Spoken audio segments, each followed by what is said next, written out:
සුබ දිනයක් තරතුල හැමෝටම මෙවර අපොස උසස් පෙළ විභාගයේ සහ ශිෂ්‍යත්ව විභාගයේදී දරුවන්ට COVID-19 ගැටලුවත් එක්ක විශාල අභියෝග රැසකට මුහුණ දෙන්න සිදු වුණා.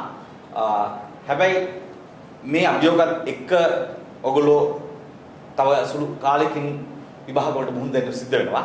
ඉතින් ඒක නිසා ජාතික විද්‍යාපෞර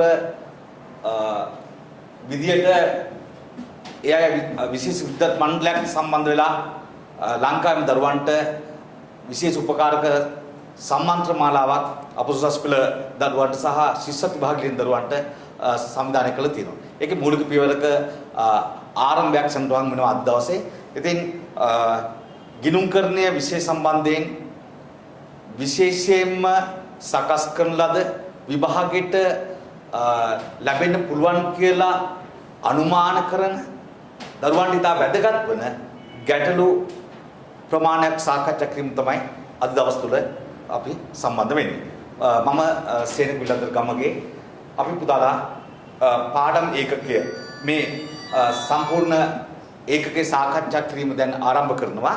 මේක යටතේ ඔයගොල්ලන්ට ප්‍රශ්න සම්බන්ධ පේපරය ඔයගොල්ලන්ට මේ ලින්ක් එක තුලින් ලබා ගන්න පුළුවන්. අපි ඒකේ පළවෙනි ප්‍රශ්නය යටතේ තියෙනවා රුපියල් ලක්ෂ 24ක් වූ මුළු විකුණුම් වලින් රුපියල් ලක්ෂ 7ක් තවමත් වෙළඳ ලැබිය යුතු දෑ ලෙස මූල තත්ත්ව ප්‍රකාශය දක්වනු ලැබේ. එහෙත් වර්ෂයේ ලාභය ගණනය කිරීමේදී එම මුළු විකුණුම් ආදායම ඇතුළත් කර ඇත. ඊට හේතු වන්නේ මේ ව්‍යාපාරය ලක්ෂ 24ක විකුණුම් සිද්ධ කළ තියෙන මේ අවුරුදු තුල. මේ අවුරුදු තුල ලක්ෂ 24ක විකුණුම් සිද්ධ කරාට අපිට ගන්න තුල කියනවා ඒකෙන් තව ලක්ෂ 7ක මුදලක් අපිට එන්න තියෙනවා කියලා. එතකොට ව්‍යාපාරේ ලාභ ගණනය කිරීමේදී එම විකුණුම් මුළු වගේම ආදායම් විදියට ලාභෙට එකතු කරලා තියෙනවා. අපෙන් අහනවා මොකද්ද සංකල්ප කියලා. පුතා දන්නවා ගිණුකට සංකල්ප වලින් විශේෂයෙන්ම පළවෙනි ප්‍රශ්න පත්‍රයේ යම් ගැටළු ප්‍රමාණයක් අනිවාර්යම වෙනවා. ඒක ඉතා වැදගත් ප්‍රශ්නයක් තමයි මේ දාලා තියෙන්නේ. මේකෙදි අපෙන් අහන පළවෙනි එක ගැළපුම් සංකල්පය. අපි දන්නවා ගැළපුම් සංකල්පය කියලා කියන්නේ ආදායම මේ පැත්තෙන් ගන්නව නම් ඒ ආදායමට ගැළපෙන වියදම එහා පැත්තෙන් ගන්න කියන එක තමයි කියන්නේ. ඒ ආදායමට අදාළ වියදම ආදායම ඉපීමට අදාළ වියදම තමයි ගැළපුම් සංකල්ප කියන්නේ. අපිට ඒක ගන්න බෑ. දෙවෙනි එක කියන උපචිත සංකල්පය. උපචිත කියලා කියන්නේ ලැබුණද නැද්ද කියලා බලන්නේ නැතුව වර්ෂයට අදාළ ආදායම් ගන්න. අපි උදාහරණයක් මේ අවුරුද්දේ විකුණුම් ගන්න පුළුවන් ලක්ෂ 24යි. මේ ලක්ෂ 24න් අපිට කියනවා තව ලක්ෂ 7ක් එන්න තියෙනවා. අපි කියනවා මේක ලැබිය යුතු. ඒ කියන්නේ ලක්ෂ 17ක් මේ තොරතුරු වලට අනුව මුදල් ලැබීම් තියෙනවා. ලක්ෂ 24ක විකුණුම් වලින් ලක්ෂ 7ක් එන්න තියෙනවා.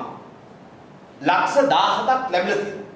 එතන අපි ආදායම විදිහට ගන්න. උපචිත සංකල්ප කියන්නේ ලැබුණු හෝ ලැබිය යුතු වර්ෂයට අදාළ ආදායම් ගන්න. එහෙනම් මේ ගාන තුල ලක්ෂ 24ම ආදායම විදිහට අරන් තියෙනවා සංකල්පය උපචිත සංකල්පය. උත්තරය අංක 2. તો අනිත් ඒවා බලන් දෙකුත් නැහැ. අපි දන්නවා ප්‍රශ්න අංක එකට අදාළව දෙවෙනි කොටස තමයි පිළිතුරු විදිහට ගන්න පුළුවන් වෙන්නේ. අපි ඊළඟ එක. ඔයගොල්ලෝ දන්නවා හවුල් ව්‍යාපාරයක් සම්බන්ධයෙන්. පුතා දන්නවා මෙන්න තනි ව්‍යාපාරයක් තනි පුද්ගලයෙක් ඉන්නවා. මෙන්න ව්‍යාපාර තියෙනවා. මේ ව්‍යාපාරේ ලාභ හෝ අලාභ ගණනය කරන ලාභ හෝ අලාභ ප්‍රකාශනයක් හදනවා. මූල තත්ත්වය පෙන්වන්න මූල තත්ත්ව ප්‍රකාශනයක් හදනවා. මේක තමයි තනි ව්‍යාපාරික ලක්ෂණ. හැබැයි හවුල් ව්‍යාපාරයක මේ එක්කෙනා වෙනුවට තව එක්කෙනෙක් එනවා. නැත්නම් තව කෙනෙක් කියනවා. තුන් දෙනෙක් කියනවා. එතකොට මෙන්න මේ ව්‍යාපාරයේ මේ තුන් දෙනා ඇතුළත ව්‍යාපාර කරගෙන යනවා. ඒ ව්‍යාපාර කරගෙන යනකොට මේ කටි ලාභ ගන්න එක ගන්න ඕන. අන්න ඒ සඳහා ලාභ හෝ අලාභ ප්‍රකාශනය හදන්න. වක්කම් වගකීම් පෙන්වන්න මූල තත්ත්ව ප්‍රකාශනය හදන්න. දැන් මෙතෙන්දී හවුල් ව්‍යාපාර සම්බන්ධයෙන් පුතාලා දන්නවා මේකට ඔයගොල්ලෝ ඉගෙනගෙන තියෙනවා මේ හවුල් ව්‍යාපාරයෙන් උපයන ලාභය මේ ගණනය කරපු ලාභය හවුල් කරු අතර ඊට පස්සේ මොනවද කරන්න වෙන්නේ බෙදන්න ඕන. හවුල් කරු අතර බෙදන්න. අන්නේ බෙදන්න තනි ව්‍යාපාරයකට වඩා වැඩියෙන් වෙනස් වූ අලුත් ලේඛනයක් අපි ගන්නවා ලාභ හෝ අලාභ විසර්ජන ප්‍රකාශන. තව ලේඛනයක් ගන්න. දැන් එතකොට මෙන්න මේ ව්‍යාපාරය තමන්ගේ කටයුතු කරගෙන යනකොට ලාභ ගණනය කිරීම සඳහා ලාභ හෝ අලාභ ප්‍රකාශනයක් හදනවා මෙතන. ලාභ හෝ අලාභ ලාභ බෙදීම සඳහා ලාභ විසර්ජන ප්‍රකාශනයක් කරනවා. ලාභ විසර්ජන ප්‍රකාශනයක් කරනවා. ලාභ විසර්ජන ප්‍රකාශනයක් කරනවා. දැන් මේ ගැටලුව තුළ සාකච්ඡා කරනවා අමල් කමල් සහ නිමල් හවුල් ව්‍යාපාරය කරගෙන යන්නේ මේකදී හවුල් ව්‍යාපාරේ ලාභ ගණනය කිරීමේදී අදාළ වන සාධකයන් වන්නේ කියලා අහනවා. ලාභ ගණනය කරන්නේ. ලාභ ගණනය කරන්නේ ලාභ හෝ අලාභ ප්‍රකාශනය නැත්නම් ආදායම් ප්‍රකාශනය. ලාභ බෙදන්නේ විසර්ජන ප්‍රකාශනය. දැන් අපෙන් අහන්නේ ලාභ ගණනය කිරීමට අදාළ වන සාධකයන්. ලාභ ගණනය කරනවා කියන්නේ ලාභ හෝ අලාභ ප්‍රකාශනය.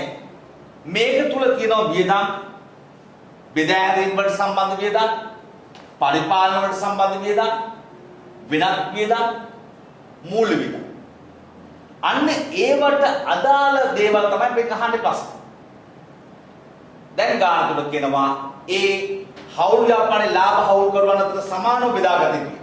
ලාභ බෙදා ගැනීම අදාළ වෙන්නේ අදාළ වෙන්නේ විසර්ජන ප්‍රකාශනයට.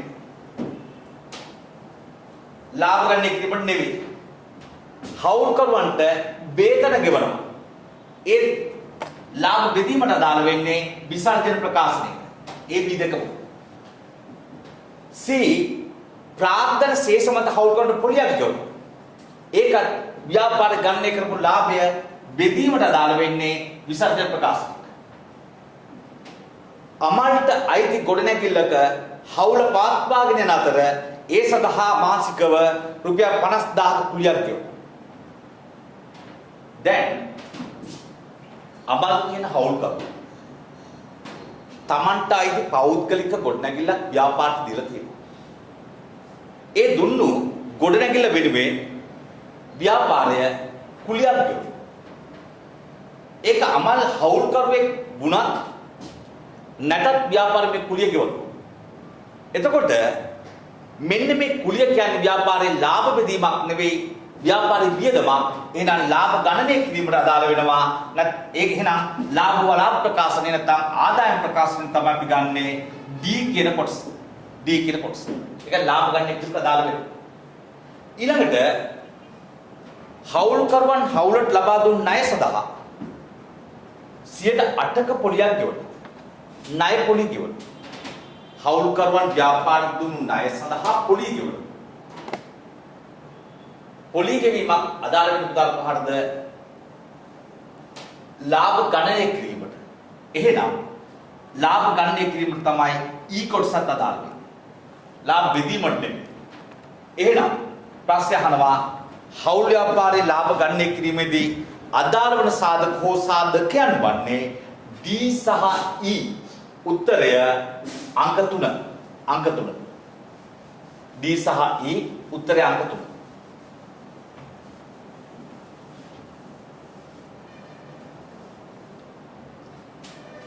ඊළඟ කොටස පොදු පරමාර්ථ මූල්‍ය වාර්තාකරණයේදී මූල්‍ය තොටු සැපීමට බලාපොරොත්තු වන්නේ පහත කුමන පාර්ශවයන්ටද? මේක ඉතාම වැදගත් ප්‍රශ්නයක්. ඒක මාක් කරගන්න වැදගත් ප්‍රශ්නයක් ඒක. පොදු පරමාර්ථ මූල්‍ය වාර්තාකරණයේදී පුතා සමාගම් ගිණුම් කරන්නත් එක්ක ඔයගොල්ලෝ සාකච්ඡා කරලා තිනවා ඔගොල්ලෝගේ පාසල් ගුරුවරු උපකාරපති ගුරුවරු මේ වෙනකොටත් මේක දැනුවත් කරලා ඇති පොදු පරමාර්ථ මූල්‍ය වාර්තා කරන එකට කුමක්ද කියලා. අපි එකෙන් අහ ප්‍රශ්නයක් වෙනවා. මම ඒකේ පොඩි සරල හැඳින්වීමක් එක්ක යන්න. මේකදී පුතා දන්නවා මේ ව්‍යාපාරේනේ. මේක ව්‍යාපාරය. මේ ව්‍යාපාරේ කරගෙන යන සම්පත් සපයන. සම්පත් සපයන කට්ටිය ඉන්නවා. අයිතිකරුවන් ඉන්නවා. ඊළඟට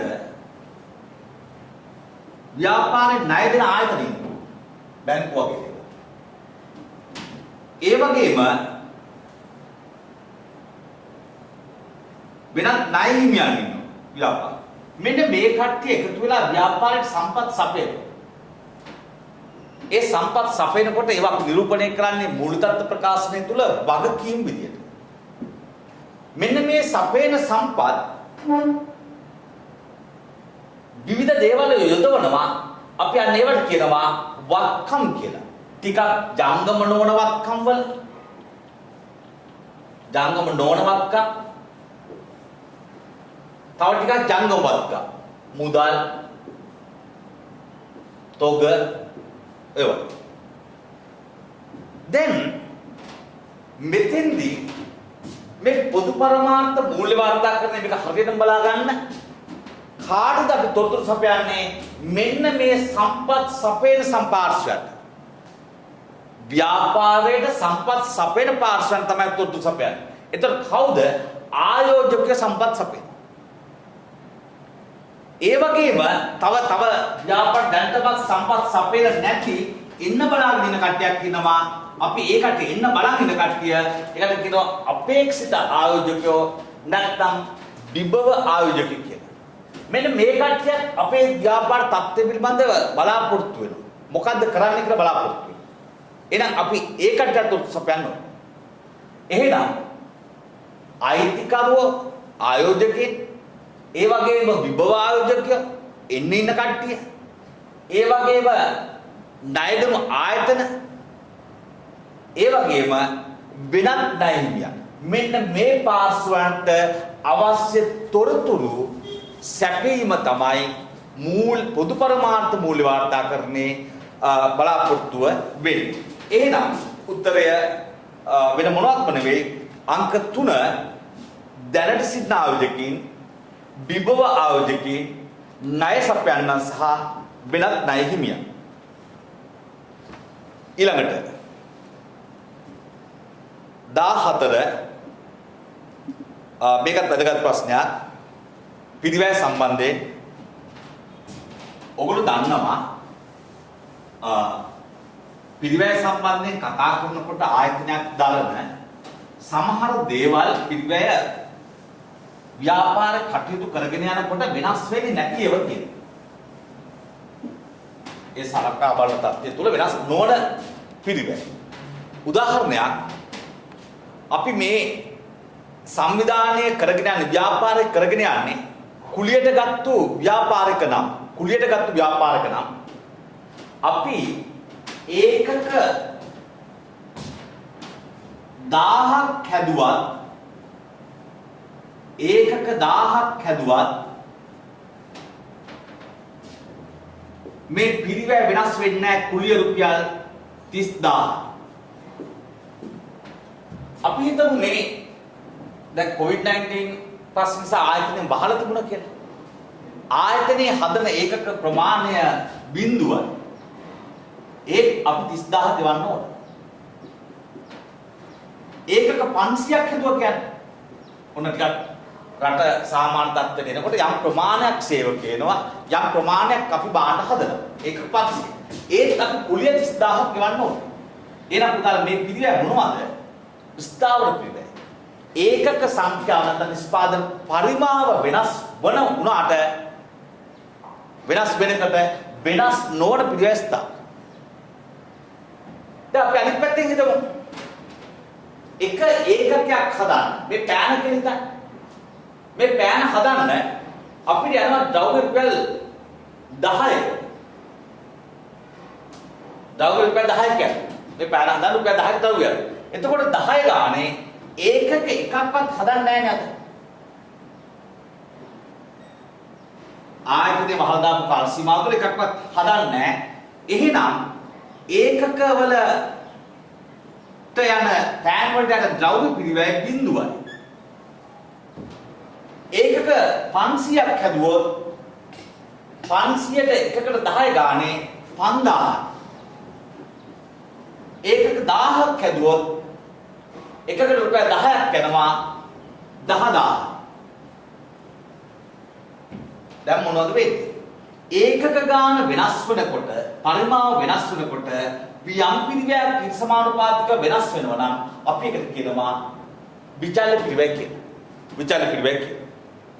දැන් මම නිකන් මේ උදාහරණ ගන්න. ඔන්න ඒකක 1000ක් හදුවා කියන්නේ පෑන් 1000ක් හදුවා. 30000යි 10000යි මුළු පිරිවැය. මේ TC කියන්නේ මුළු පිරිවැය. TBC කියන්නේ මුළු විචල්‍ය පිරිවැය. TFC කියන්නේ මුළු ස්ථාවර පිරිවැය. දැන් TC එනවා 40000. 1000. ඒක 500 දෙනවා 30000යි 5000යි 35000. ඒකක බිඳුවේදී මෙන්න මේ ස්ථාවර පිරිවැයට විතරයි 30000. දැන් පුතාලා දන්නවා ඒකක ගාන වැඩි වෙනකොට මුළු පිරිවැය වැඩි වුණා. හැබැයි වැඩි උනේ මොකක් නිසාද? ස්ථාවර පිරිවැයේ සම්බන්ධයක් නැහැ. මෙන්න මේ විචල්‍ය පිරිවැය වැඩි වීම නිසා. විචල්‍ය පිරිවැය වැඩි වීම නිසා. එහෙනම් මේ මුළු පිරිවැයේ වෙනස තුන නිරූපණය කරන්නේ මුළු විචල්‍ය පිරිවැය වැඩි වීම. ඊළඟට ඒකක බිඳුවේ ඉඳලා 500ට යනකොට ඒකක 500කින් වැඩි වෙනවා. මුළු පිරිවැය වැඩි වෙලා තියෙනවා 5000. මුළු පිරිවැය 5000කින් වැඩි වෙලා තියෙනවා. එම අවස්ථාවේදී මුළු පිරිවැය වැඩි වෙන්න හේතුනේ පුතාලා මෙන්න ස්ථාවර පිරිවැය වැඩි වෙලා නැහැ. රස්නා නැහැ. වැඩිලා තියෙන්නේ විචල්‍ය පිරිවැය. එහෙනම් මෙන්න මේ මුළු පිරිවැය වෙනස 5000 මම බෙදනවා ඒකක ගාන වෙනස 500. 5500 බෙදුවම උත්තරේ එනවා රුපියල් 10. 10 කියන්නේ පෑනක විචල්‍ය පිරිවැය ද්‍රව්‍ය වලට යනවා. මම කෝ ද්‍රව්‍ය විචල්‍ය පිරිවැයක් විතර ගත්තා. ඒ ද්‍රව්‍ය පිරිවැය තමයි රුපියල් 10. දැන් ඒ 10 කැමති එකක ගානකින් වැඩි කරොත් 10 වැඩි කරනවා 500. අන මුළු විචල්‍ය පිරිවැය 5000. 10 වැඩි කරනවා 1000. අන මුළු විචල්‍ය පිරිවැය 10000. එහෙනම් මෙන්න මේ ඒකක විචල්‍ය පිරිවැය කැමති එකක ගානෙන් වැඩි කරොත් අපිට මුළු විචල්‍ය පිරිවැය හොයාගන්න පුළුවන්. දැන් මේ ගානට යමු. නිෂ්පාදන මට්ටම් දෙකකදී ව්‍යාපාරයක් දරන මුළු පිරිවැය පහත දැක්වේ. ඒකක 150 ඉඳලා 300 දක්වා වැඩි වෙනවා. මුළු පිරිවැය 54000යි 72000. අපි පුතාලා මේක අහනවා ඒකක විචල්‍ය පිරිවැය කීයද මුළු ස්ථාවර පිරිවැය කීයද කියලා. ඒකක විචල්‍ය පිරිවැය කීයද මුළු ස්ථාවර පිරිවැය කීයද? අපිට හොයන්න පුළුවන් ඒකක විචල්‍ය පිරිවැය. ඒකක විචල්‍ය පිරිවැය සමානයි මුළු පිරිවැය වෙනස. බෙදනවා ඒකක වෙනස. මුළු පිරිවැය වෙනස එනවා 54000 ඉඳලා 72000 දක්වා. 54000 ඉඳලා 72000 දක්වා 18000. ඒකක වෙනස එනවා 150 ඉඳලා 300 දක්වා 150. කීයද එන්නේ එතකොට? එතකොට එනවා 120ක් ඒකක විචල්‍ය පිරිවැය. ඒකක විචල්‍ය පිරිවැය 120. දැන් ඒක විචල්‍ය පිරිවැය 120 තියෙනවා ප්‍රශ්න අංක 1 උත්තර අංක 1 සහ 3. ඊට අමතරව දැන් ස්ථාවර පිරිවැය අහන්න. දැන් මේ කැමති ඒකක ගානකට මම ඒකක දාන්නම් 150. ඒකක 150 දී මුළු විචල්‍ය පිරිවැය හොයන්න පුළුවන්. TBC කොහොමද හොයන්නේ? එකක් හදන්න 120 නම් 150ක් හදන්න කීයද යන්නේ? එකක් හදන්න 120 නම් 150ක් හදන්න කීයක් කරනවද? 120 වැඩි කරනවා 150.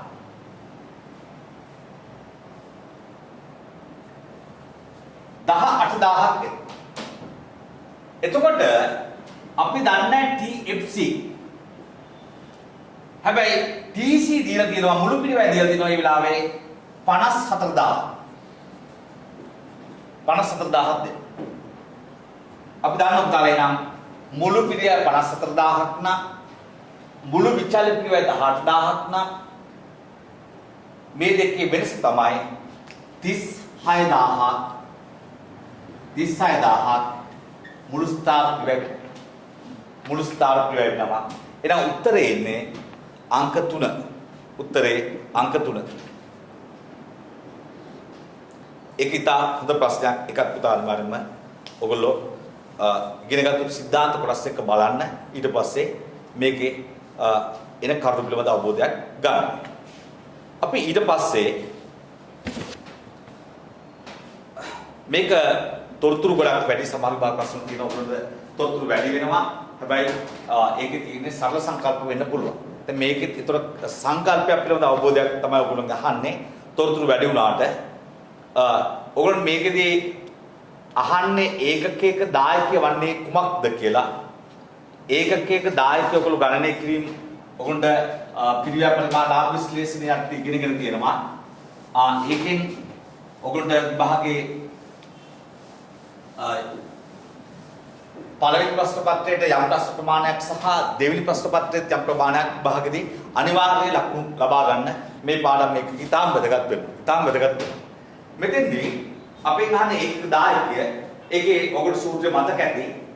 ඒකක දායකයේ සූත්‍රය මතකයි කියලා මම විශ්වාස කරන පුතාලගේ. මොනවද ඒකක දායකය හොයන්නේ?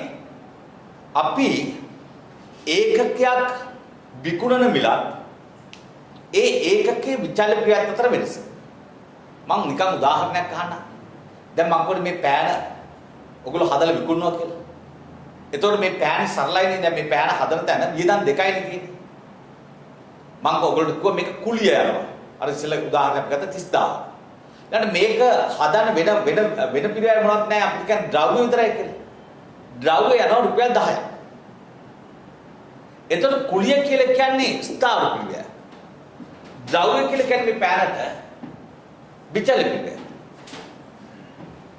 ඊළඟට මේ පෑන විකුණන බලාපොරොත්තු වෙන රුපියල් 30කට. 30කට විකුණන බලාපොරොත්තු. එතකොට පෑනට අදාළ විචල පිළිවෙල රුපියල් 10යි. මේ පෑන මාකට් එකට දාලා විකුණන බලාපොරොත්තු වෙන රුපියල් 30කට. මෙන්න මේ දෙක අතර වෙනස. ඒ මොනවද? විකුණුම් මිලත් විචල්්‍ය පිළිවෙලත් අතර වෙනස. ඒකකයක විකුණුම් මිලත් මේ ඒකකයේ විචල්්‍ය පිළිවෙලත් අතර වෙනස. අරතර කුලිය කියන ස්ථාවර පිළිවෙල අපි ගණන් ගන්න නැහැ. ඒකට සම්බන්ධ වෙන්නේ නැහැ. මෙන්න මේ දෙක අතර වෙනසට අපි කියනවා ඒකක දායකය කියලා. එතකොට මෙන්න මේ ගැටලුව තුල අපිට දෙනවා 3600ක් විකුණුම් මිල. මොනවද වෙන්නේ? ඒකක දායක කියන්නේ C සමානයි විකුණුම් මිල ඍණ විචල පිළිවෙල. C සමාන වෙනවා S ඍණ B. S කියලා කියන්නේ විකුණුම් මිල, B කියන්නේ variable cost විචල පිළිවෙල. C කියන්නේ contribution නැත්නම් දායක. නැත්නම් සහභාගී කියලා මෙතන කියනවා. දැන් විකුණුම් මිල පුතාලා දෙනවා කීයද? 3600. ඔන්න ගාන දෙන්න. ඊළඟට විචල පිළිවෙලට අපි ගන්න මොනවද? මම කිව්වා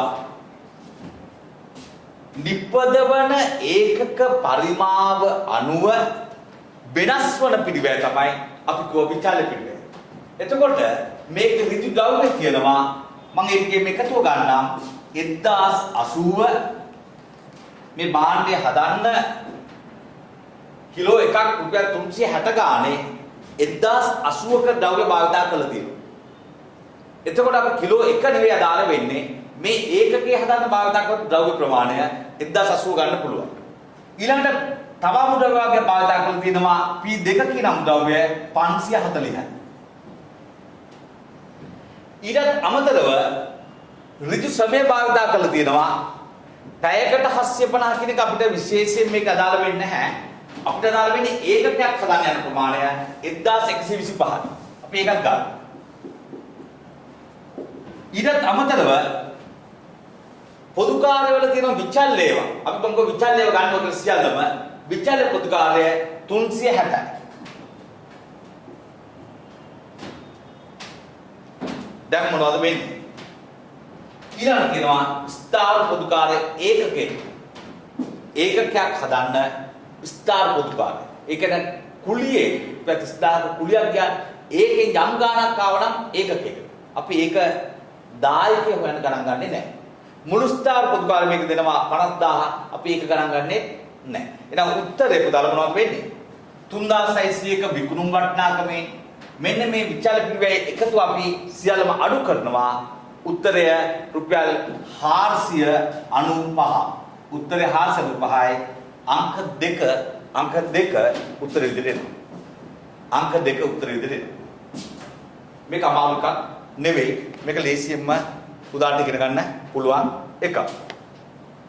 සිද්ධාන්ත මේ කොටස තමයි දැන් සාකච්ඡා කරන්නේ. ඊළඟ ප්‍රශ්නේ.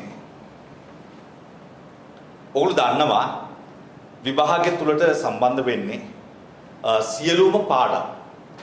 ඉනු කරන්නේ තියෙන දේ තමයි සියලුම පාඩම් වල සියලුම කොටස් ආවරණය වන ආකාරය තමයි ඔයගොල්ලන්ට බහුවර්ග ප්‍රශ්න පත්‍රය සම්බන්ධ වෙන්නේ. එතෙන්දී සමහර කොටස් මූලිකම තියරි වලින් නැත්නම් සිද්ධාන්තමය කොටස් වලින් එනවා. එහෙම ප්‍රශ්නයක් තමයි 16 වෙනි ප්‍රශ්නේ. මේ ගානේ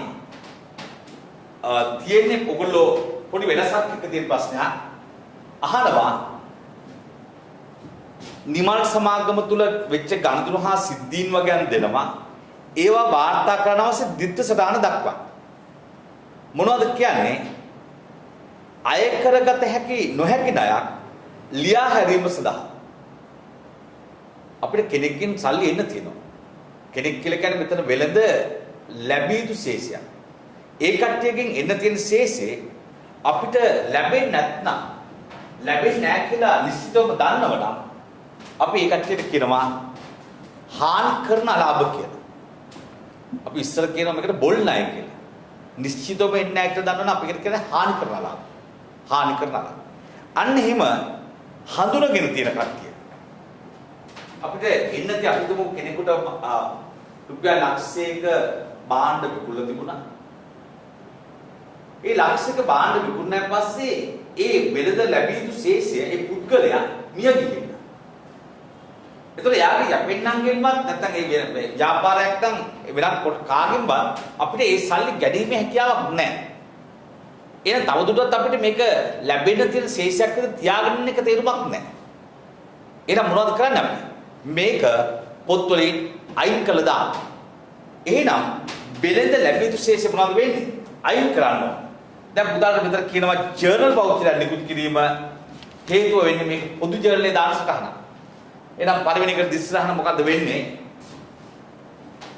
වෙළඳ ලැබිය යුතු ශේෂය අයින් කරන්න වෙළඳ ලැබිය යුතු බැර කරනවා. අනිත් පැත්තෙන් මේක අපිට අවාසියක් නැත්නම් වියදමක්. එහෙනම් වියදම් කිනුම හරකට. එහෙනම් දිස්සහන එනවා අංක 1ට හානි කරන අලාභ හර රුපියල් 10000යි. වෙළඳ ලැබිය යුතු බැර රුපියල් 10000. දැන් මෙතන සංලක්ෂය ඉදිරිපත් කිරීම කරන්න ඕන දිස්රහනක් එක්ක එන එකක්. මෙතන ලියනවා ඔයගොල්ලෝ වෙළඳ ලැබිය යුතු ශේෂය කපා හැරීම පොත්වල වාර්තා කළා. පොත්වල වාර්තා කළා. අංක 2 ලිපි ද්‍රව්‍ය මිලදී ගැනීමට 5000ක ගෙවීම් වවුචරයක් නිකුත් කරනවා. ඒතර ගෙවීම් වවුචරයක් කියන එකේ තේරුම තමයි පුතාලා දන්නවා මුදල් ගෙවීම් ජර්නලේ දාන්න. එහෙනම් මේ ලිපි ද්‍රව්‍ය අරන් තියෙන්නේ සල්ලි වලට. සල්ලි වලට මුදල් ගෙවලා තමයි ලිපිටව ගත්තේ. එහෙනම් ලිපිටව ගත්තා නම් මේ ගෙවින් බවුචරෙන් තමයි තේරුම් ගන්න පුළුවන් වෙන්නේ. සල්ලි වලට අපි ගත්තා නම් අපේ මුදල් එළියට යනවා. මුදල් පාලන බැර වෙලා ලිපිටව ගිනුම හරක.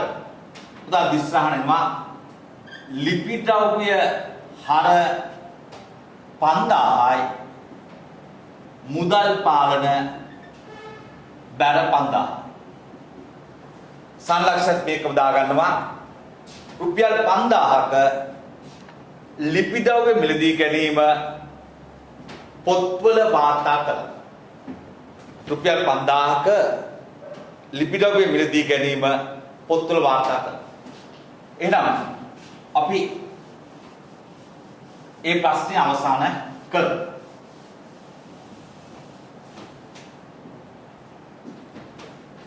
ඊළඟ ප්‍රශ්න කොටස මේක ඉතා හොඳ ප්‍රශ්නයක්. ඒකෙදි අහන්නේ ගැටලුවක් එක්ක මේ වගේ ආකෘතියකින් බහ ප්‍රශ්න අහන්න පුළුවන්. ඔයගලන්ට දැනට අහපු ආකෘතින් වලට වඩා වෙනස් වෙච්ච සාමාන්‍ය දහසක් තියෙන එක. මේකෙදි අහනවා පුතාලා පොදු ජර්නලය තුල ඇතුළත් කර තිබූ ජර්නල් සටහනක් පහත දැක්වේ. අපිට ජර්නල් සටහනක් දෙන උත්තරට. ඒ ජර්නල් සටහන් දීලා ඒ කියන්නේ නිවැරදි කිරීමක් නේ. මේ නිවැරදි කිරීමක් තමයි දෙන්නේ. ඒ නිවැරදි කිරීමේ ජර්නල් සටහන් තමයි මේ දෙන්නේ අපි. දැන් මේක දීලා අපෙන් ඉල්ලනවා ඉහත දැක් වූ වර්ධ කුමක්දයි දක්වන්න. මේ වර්ධ මොකක්ද කියලා අපෙන් අහනවා. මේ වර්ධ පුතාලෙන් අහනවා මොකක්ද කියලා. දැන් ඔයගොල්ලෝ බලන්න ගැනුම් කියන්නේ වියදම් කිරුමක් නේ. වියදම කිරුමක සාමාන්‍යයෙන් වැඩිවීම හර. එහෙනම් ගැනුම් වලට අපි හර කළා තියෙනවා. ගැනුම් වලට හර කරා කියලා කියන්නේ ගැනුම් වලට එකතු කරලා. ගැනුම් වලට අපි එකතු කරලා. ඒකනේ වෙන්නේ. විකුණුම් හර. විකුණුම් හර කියන්නේ ආදායමක්. ආදායම් ගිණුම් වලට හර වෙන්නේ ආදායම් අඩු වුණොත්. ආදායම් අඩු වුණොත්. එහෙනම් විකුණුම් වලට අපි විකුණුම් වලින් අඩු කරනවා. විකුණුම් වලින් අඩු කරනවා. එතකොට ගණුම් වලට එකතු කරලා තියෙනවා විකුණුම් වලින් අඩු කරලා තියෙනවා. නිකන් හිතන්න ඇයි විකුණුම් වලින් අඩු කරන්නේ? මේ නිවැරදි කිරීමක විකුණුම් වලින් අඩු කරන්නේ ඉස්සෙල්ලා විකුණුම් වලට වැඩි කරලා තිබුණොත් නේ. එහෙනම් ඉස්සෙල්ලා විකුණුම් වලට වැඩි කරපු එක. ඒ වැඩි කරලා තියෙනවා කීයද? 5000. ඒ 5000 තමයි මේ අඩු කරන්නේ. ඒ කියන්නේ විකුණුම් වල ඉස්සෙල්ලා වැඩි වෙලා තිබුණා. ඒ වැඩි වෙච්ච එක තමයි අපි අයින් කරන්න 5000ක් අඩු කරනවා.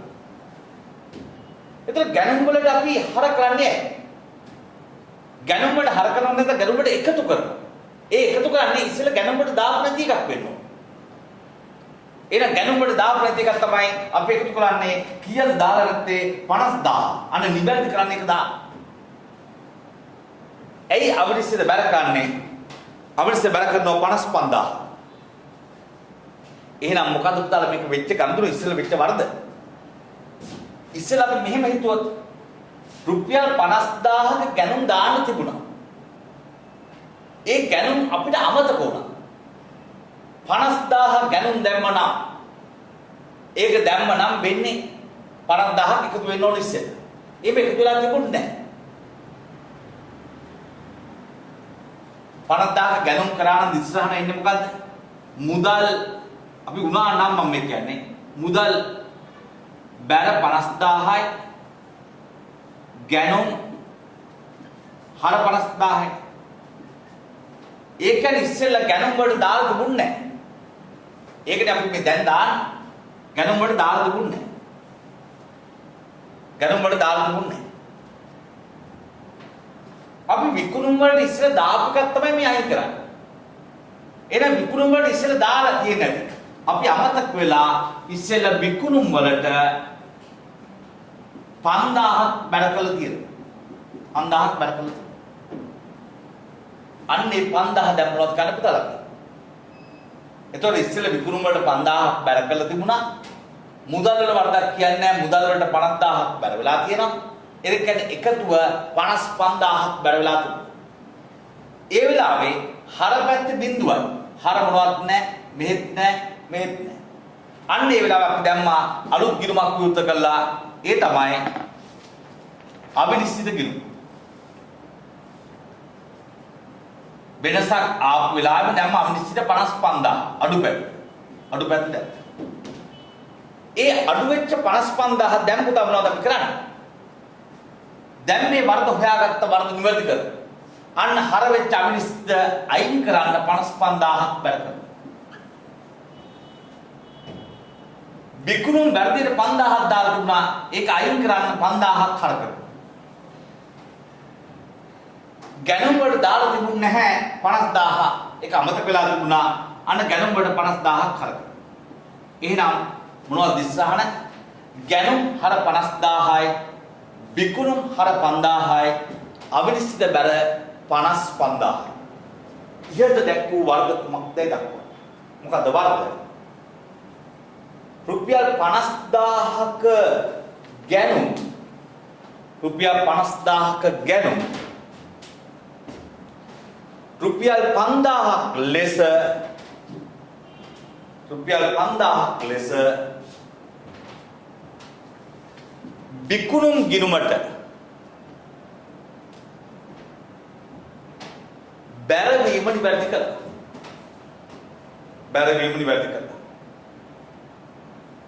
ඊළඟට වරද කුමක්ද දක්වන්නේ? බැර කර තිබීම. විකුණුම් ගිණුමට බැර කර තිබීම. රුපියල් 50000ක ගැනුම් රුපියල් 5000ක් ලෙස විකුණුම් ගිණුමට බැර කර තිබීම.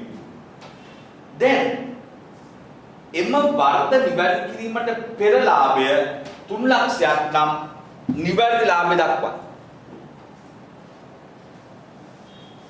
ඒක හරි සරලයි. පුතා දන්නවා මම මෙතන ලාභ දානවා. කීයද ලාභය? 3 ලක්ෂය. මේ වර්ධ හදන්න පෙර. හොඳට මතක තියාගන්න. ගිණුම් වර්ග පහක් තියෙනවා ලෙජර් තුල. එක තමයි වත්කම් assets, දෙක වගකීම්, තුන ප්‍රාග්ධනය, හතර ආදායම්, පහ වියදම්. ඕකෙන් හොඳට මතක තියාගන්න ආදායම් සහ වියදම් විතරයි ලාභයට බලපාන. වත්කම් වගකීම් හිමිකම් ඒවයි වෙනස්කම් ලාභයට බලපාන්නේ. එතකොට මේ ගානේ අපි දන්න ඕනම ගානක ආදායම් සහ වියදම් වල වෙනස් වීම විතරයි ලාභයට බලපාන. ඊට පස්සේ එක දෙයක් මතක තියාගන්න යම් අගයක් ආදායම හෝ වියදම් කිරීමට හර වෙනවා. එහෙනම් මේ දෙක විතරයි බලපාන්නේ. යම් අගයක් ආදායම් හෝ වියදම් කිරීමට හර වෙනවා. ආදායම් වලට හර වෙන්නේ ඇයි? ආදායම් අඩු වුණොත්. ආදායම් හර වෙන්නේ ආදායම් අඩු වුණොත්. වියදම් හර වෙන්නේ වියදම් වැඩි වුණොත්. ඉතින් ආදායම් අඩු වෙනවා කියන්නේ ලාභය අඩු වෙනවා. වියදම් වැඩි වෙනවා කියන්නේ ලාභේ අඩු වෙනවා. එහෙනම් හොඳට මතක තියාගන්න ආදායම් හෝ වියදම් ගිණුමකට යම් අගයක් හර වෙනවා නම් හොඳට මතක තියාගන්න ලාභයෙන් අඩු කරන්න. තවත් හිතන්න බලන්න අඩු කරන්න. ආදායම් හෝ යම් වියදම් ගිණුමකට යම් අගයක් බැර වෙනවා නම් ආදායම් හෝ වියදම් ගිණුමකට යම් අගයක් බැර වෙනවා නම් ආදායම් බැර වෙන්නේ ඇයි? ආදායම් වැඩි වෙනවා. ඉතින් ආදායම් වැඩි වෙනවා කියන්නේ ලාභය වැඩි වෙනවා. වියදම් බැර වෙන්නේ ඇයි? වියදම් අඩු වීම බැර. වියදම් අඩු වෙනවා කියන්නේ ලාභ වැඩි වෙනවා. එහෙනම් ආදායම් හෝ වියදම් ගිණුමට යම් අගයක් බැර වෙනවා නම් ලාභයට එකතු කරන්න. ලාභයට එකතු කරන්න. එහෙනම් පුතාලා මොකක්ද වෙන්නේ මේ ගාන? දීපු ලාභ ලක්ෂ 3යි. අපෙන් අහනවා නිවැරදි ලාභ. ගැනුම් ගිණුමට හර වෙලා විකුණුමුත් හර වෙලා. ගැනුම් කියන්නේ වියදම්, විකුණුම් කියන්නේ ආදායම්. මම කිව්වා විකුණුම් හෝ ආදායම් හෝ වියදම් හර වෙනව නම් ලාභේ අඩු කරන්න තවත් හිතන්න එපා. ආදායම වියදම් හර වෙනවා නම් ලාභයෙන් අඩු කරන්න මෙතන 50000ක් අඩු වෙනවා. තව කීයද 5000ක් අඩු වෙනවා. එතකොට ලාභයෙන් කීයද 245000. ලාභේනවා කීයද 245000. ලාභයෙන් කීයද 245000.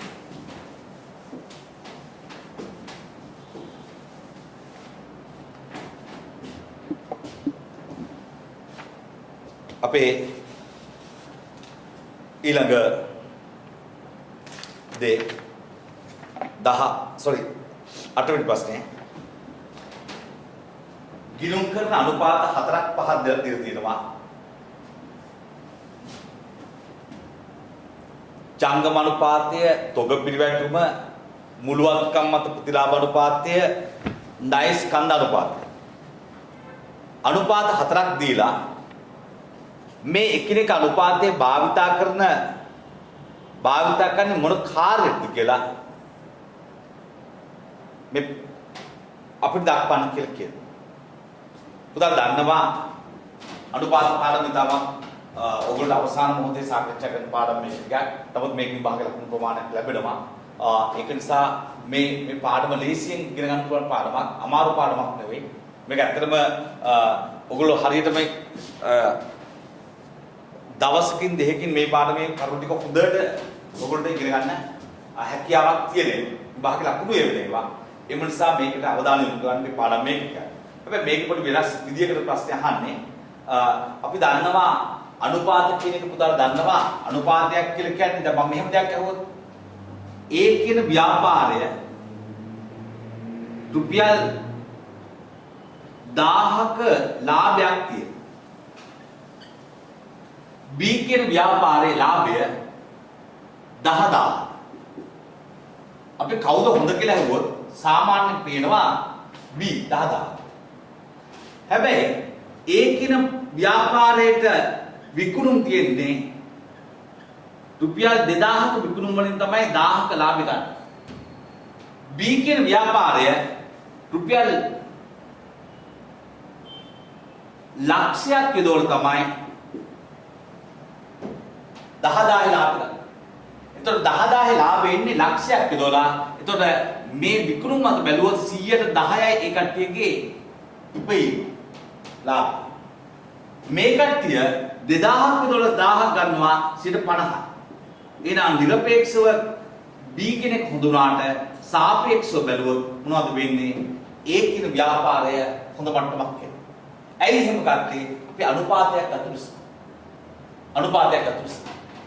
එතකොට අනුපාතයක් කියලා කියන්නේ යම් විචල්‍යයක් තවත් විචල්‍යයක් එක්ක තියෙන සම්බන්ධතාවය වෙන්නේ.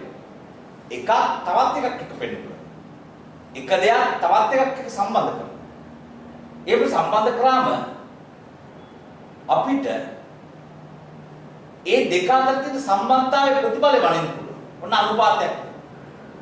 එතෙන්ද තනි සංඛ්‍යාව අධ්‍යා බල තීරණ ගන්නවට වඩා හොඳ තීරණ ගැනීමේ ක්‍රියාවලියකට මෙන්න මේ සම්බන්ධතා ප්‍රතිඵලය භාවිත කරන්න පුළුවන්.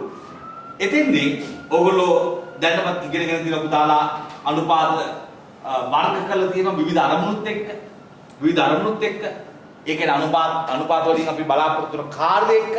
අන්න ඒකෙත් එතෙන්දී ඒ සම්බන්ධයෙන් සිද්ධාන්ත බෙදීමක් මෙතෙන්දී බලාපොරොත්තු වෙනවා. ඒ කියන්නේ අනුපාතය කටපාඩම් කර ගැනීම නෙවෙයි. මේ අනුපාතය ඇයි අපි යොදාගන්නේ? මේ අනුපාතය තුල අන්තර්ගත වෙන කරුණු මොනවද? මේ අනුපාතය භාවිතා කරලා මොනවද හිතන්න පුළුවන්?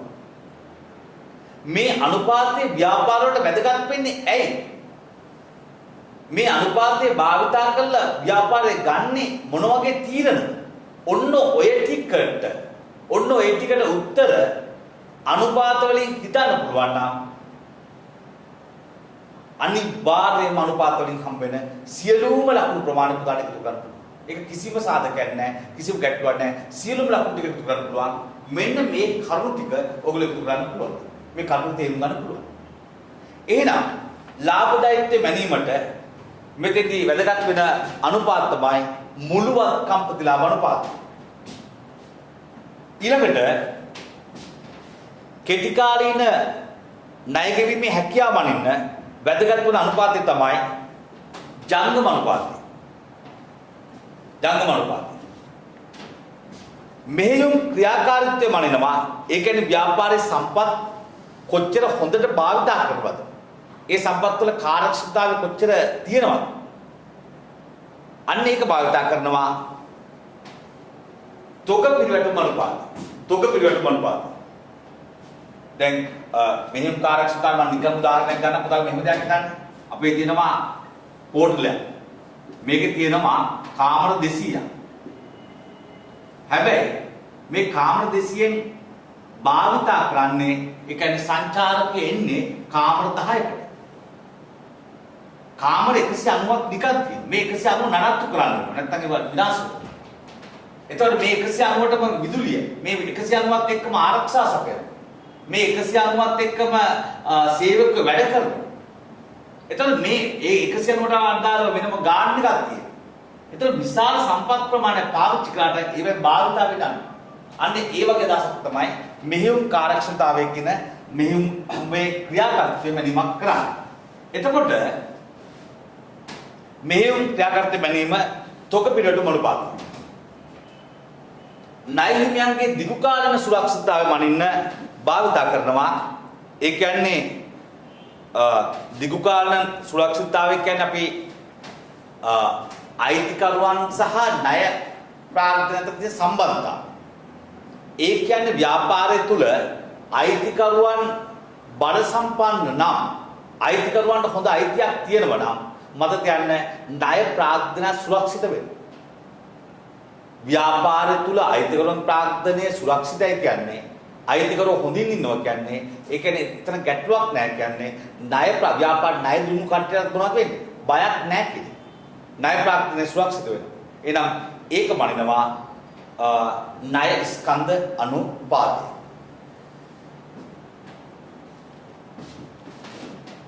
අපි තා පුංචි ප්‍රශ්න දෙකක් සාකච්ඡා කරන්න තියෙනවා. මේක කියන්නේ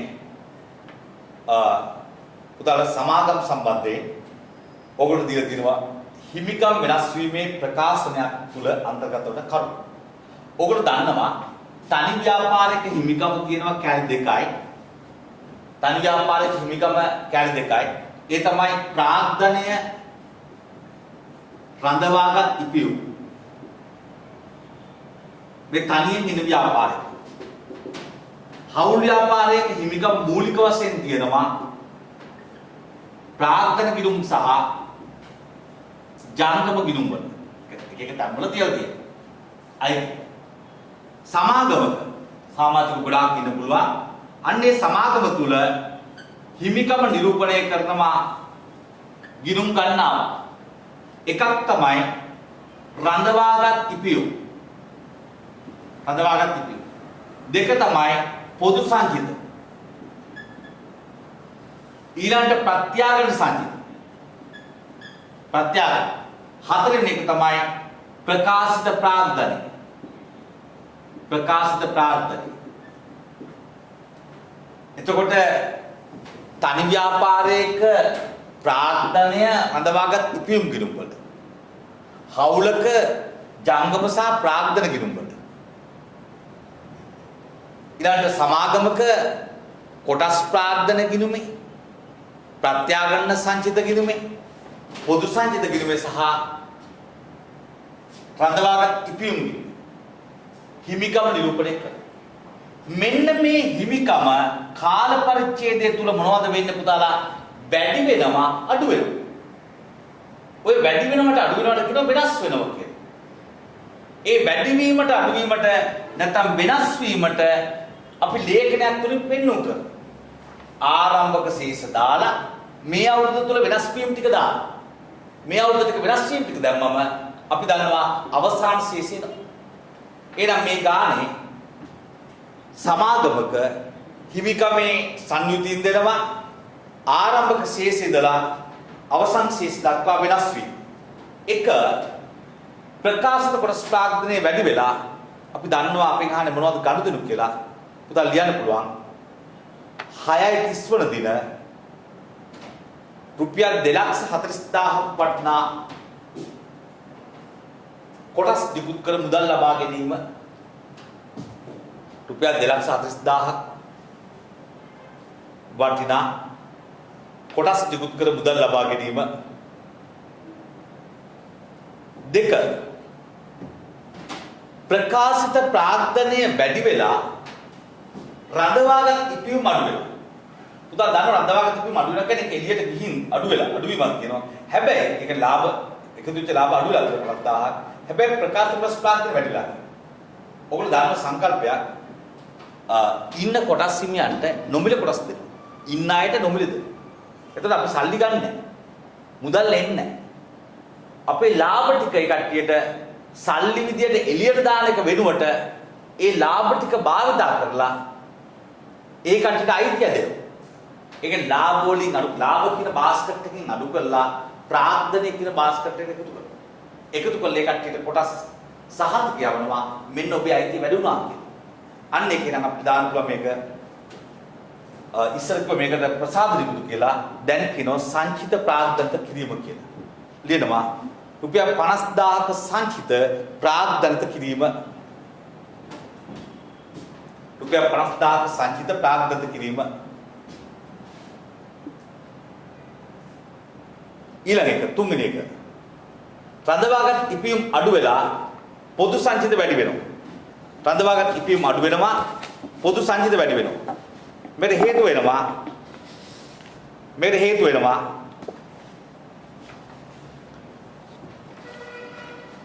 අපි ලාභ වලින් ටිකක් පොදු සංචිතයට මාරු කළා. ඔයගොල්ලෝ දැනටමත් දන්නවා ඒක ක්ලේශී එකක්. රුපියල් 2,00,000ක් පොදු සංචිතයට මාරු කිරීම. රුපියල් 2,00,000ක් පොදු සංචිතයට මාරු කිරීම. අවසාන එක ලක්ෂ 3ක් රඳවාගත් ඉපියුම් වලට වැඩි වෙනවා. ඔකට දන්නවා ව්‍යාපාරයේ ලාභය ආවෙන් පස්සේ ව්‍යාපාරයේ ලාභයට සමාගමේ ලාභයට වෙනත් විස්තීර්ණ ආදායම් එකතු කරලා එන ආගය අපි මාරු කර අපි ගන්නවා මුළු විස්තීර්ණ ආදායම් කියලා. මුළු විස්තීර්ණ ආදායම් සමාගමක වර්ෂයේ ලාභ වෙනවා. ඒකට වෙනත් විස්තීර්ණ ආදායම් එකතු කරනවා. එකතු කරාන් පස්සේ එනවා මුළු විස්තීර්ණ ආදායම. ඒක තමයි මාරු කරන්නේ හිමිකම් වෙනස්වීම ප්‍රකාශන. එහෙනම් අපි දාන්න පුළුවන් මෙතන 3,00,000යි. මේක ඕනනම් දාන්න පුළුවන් වර්ෂයේ ලාභය ලක්ෂ 3යි. එහෙම නැත්නම් මුළු විස්තීර්ණ ආදායම රුපියල් ලක්ෂ 3යි.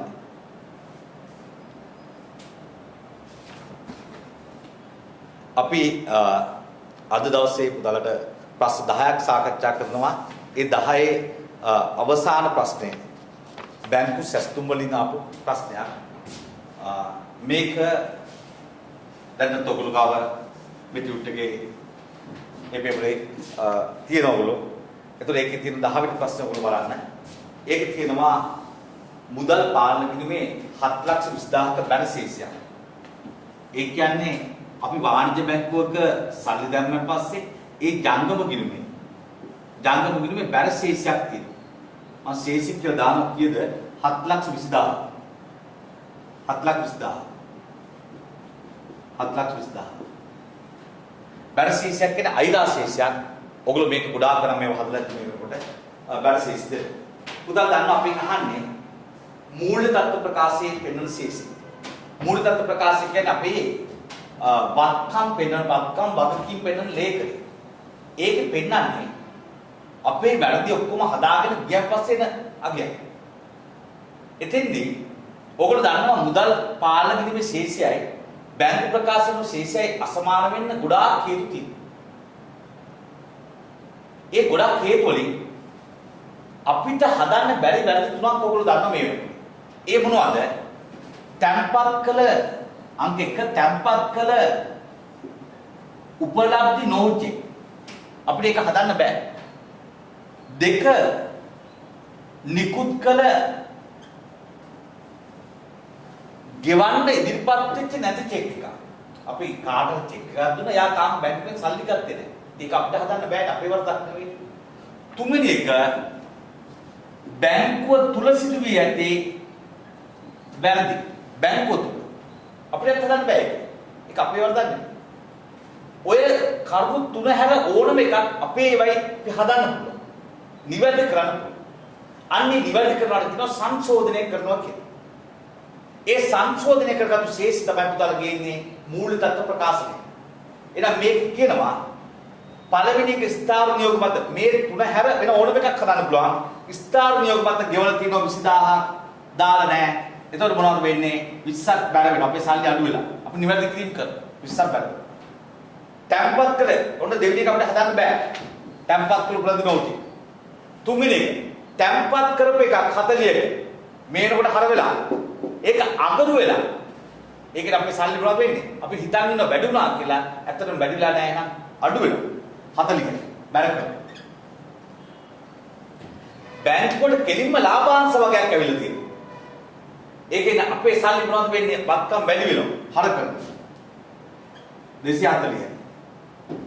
ඊළඟට නිකුත් කරපු චෙක් පත ගෙවන්න ඉදිරිපත් වෙලා නැහැ. ඒකත් බංකුව අපිට හදන්න බෑ. එහෙනම් පුතාලා වැඩි පැත්ත බැර 780යි 780යි ශේෂයේ පාගේ එනවා 540යි ඊගේ එනවා 540යි. අපෙන් අහන්නේ මූල තත්ත්ව ප්‍රකාශයේ දක්වන ලබන ශේෂය ඔයගොල්ලෝ දක්වන්න පුළුවන්. අයිරා ශේෂය රුපියල් 5,40,000. අයිරා ශේෂය 5,40,000. අපි අද දවස් තුල ප්‍රශ්න 10ක පේපර් එකක් උන් සාකච්ඡා කරා. මේක තුලදී මේ ප්‍රශ්න ටික නැවතත් ඔයගොල්ලෝ බලන්න පුළුවන්. ඔයගොල්ලන්ට අයිමත් පස්සට ගිහලා බලන්න පුළුවන් මේ කොටස් ටික. එතකොට මේක තුල අන්තර්ගත වෙනවා ඉතාමත් වැදගත් වූ ප්‍රශ්න කිහිපයක් සිද්ධාන්ත මේ කොටස් එක්ක ඔයගොල්ලෝ විභාගය තුල ලැබෙන්න පුළුවන්. ඒකද පුතාලා හැමෝම මේ පිළිබඳ අවධානය යොමු කරන්න. මේ ටික බලන්න. අපි ඊළඟ දවසේ තවත් මේ වගේම ප්‍රශ්න පත්‍රයක් තුලින් සම්බන්ධ වෙමු. එහෙනම් පුතාලා හැමෝටම සුබ දිනයක්.